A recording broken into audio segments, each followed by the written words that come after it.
Assalomu alaykum. Bugun biz sizlar bilan tez tayyor bo'ladigan xachapuriyni tovada birgalikda tayyorlaymiz.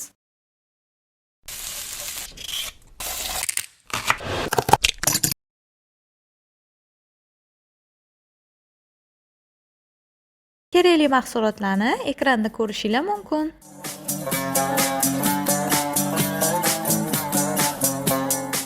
Kattaroq idishimizga kefir, soda, tuz, tuxum, un va qirg'ichdan o'tkazilgan sir solib, yaxshilab aralashtirib olamiz.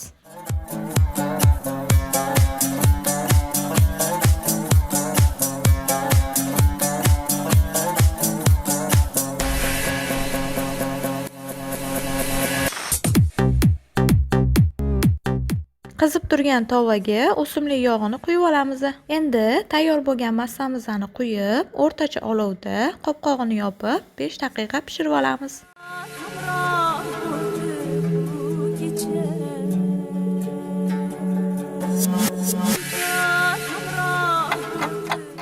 Endi boshqa tarafini o'girib 2 daqiqa pishirib olamiz.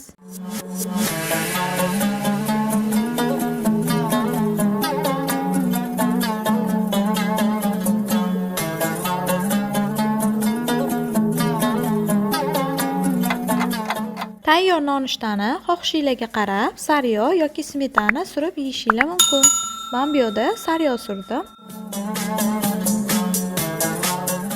Mana nonushtamiz ham tayyor. Endi dasturxonga tortsak ham bo'ladi. Agar videomiz yoqqan bo'lsa, like bosishni, kanalimizga obuna bo'lishni va do'stlaringiz bilan bo'lishni unutmang. Yoqimli ishtaha. Assalomu alaykum. Bugun biz sizlar bilan mazali va tez tayyorlanadigan nonushtani birgalikda tayyorlaymiz.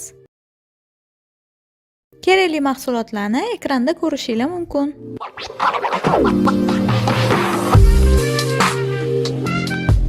Birinchi bo'lib pomidorlarni dumaloq qilib kesib olamiz. Keyin tuxumlarimizni idishga chaqib, tuz va murch solib yaxshilab aralashtirib olamiz. Men 2 ta tuxum soldim, yetmaganiga keyin yana bitta tuxum qo'shdim. Sizlar boshidan 3 ta tuxum solib aralashtirsanglar bo'ladi. Qizib turgan tovaga ozgina yog' quyib olamiz. Endi nonlarimizni tuxumga botirib, har bitta tomonini 1 daqiqadan pishirib olamiz.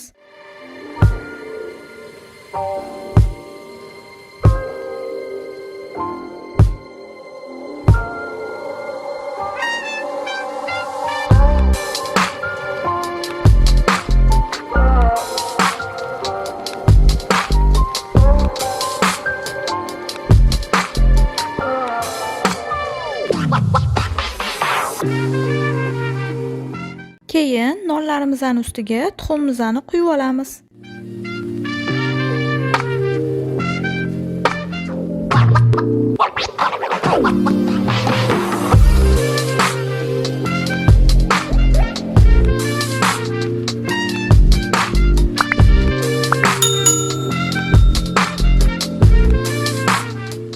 Tuxumlarimiz ozgina pishgandan keyin nonimizning ustiga sir qo'yib, pomidor qo'yib olamiz.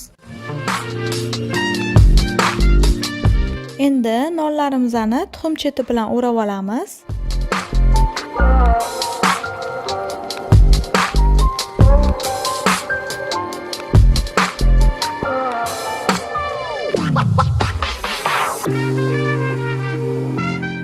Keyin nonimizning boshqa tarafini ham o'girib 1 daqiqa pishirib olamiz.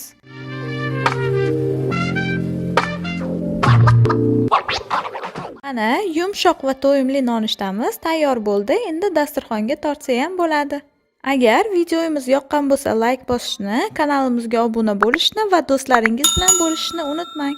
Yoqimli ishtaha.